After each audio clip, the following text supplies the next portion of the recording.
U.S. troops prepare for trouble in Zaire as its president vows to fight on. The Saudi Arabian bombing last year. A Saudi man is held in Canada, and the FBI is very interested. And women on the move. They're catching up with men in dangerous ways on the road.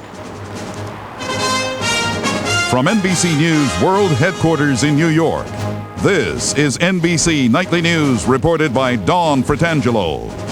Good evening, everyone. U.S. troops are again preparing to evacuate Americans in another war-torn country. Most recently, it was in Albania. This time, it could be Zaire, where a civil war has been raging for months. Rebels are trying to end the dictatorship of Zaire's president, who finally emerged today from seclusion to prove he's still in charge. NBC's Ned Colt has our report. The advance force flew into Congo from Italy this morning, preparing for the possible rescue of some 500 Americans who could get caught up in Zaire's civil war. To do some prudent planning with regard to how American forces might be utilized properly should the need arise in terms of a deteriorating situation and a threat.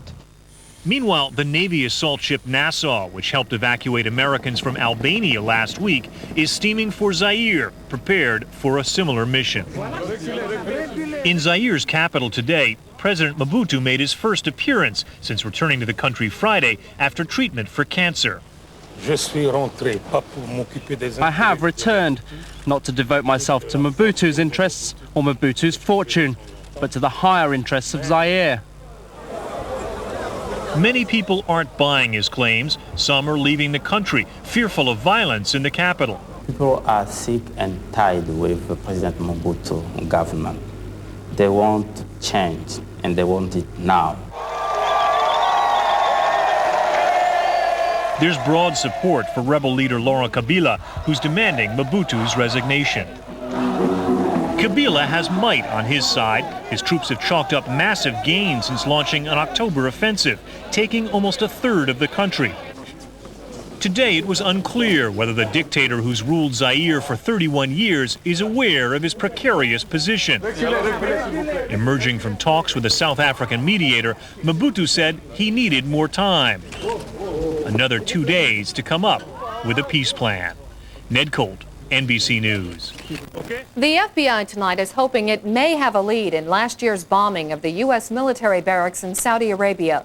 19 Americans were killed and the bombers were never caught. But federal agents believe a Saudi man now in custody in Canada may be a key to the case. NBC's Pete Williams in Washington. At the maximum security wing of a Canadian jail in Ottawa, the Saudi man arrested on terrorism charges waits while Canadian authorities decide what to do with him. The FBI says he's Hani Abdel Rahim Hussein al-Sayeh, and that it's a top priority for their agents to question him. Canadian and U.S. officials say he's 28, that he flew to Canada last August from Syria on a visitor's visa. 3 months later, Canadian investigators put him under close surveillance, tipped off, U.S. authorities say, by Saudi Arabia. American officials say it shows that Saudi Arabia is helping with the bombing investigation.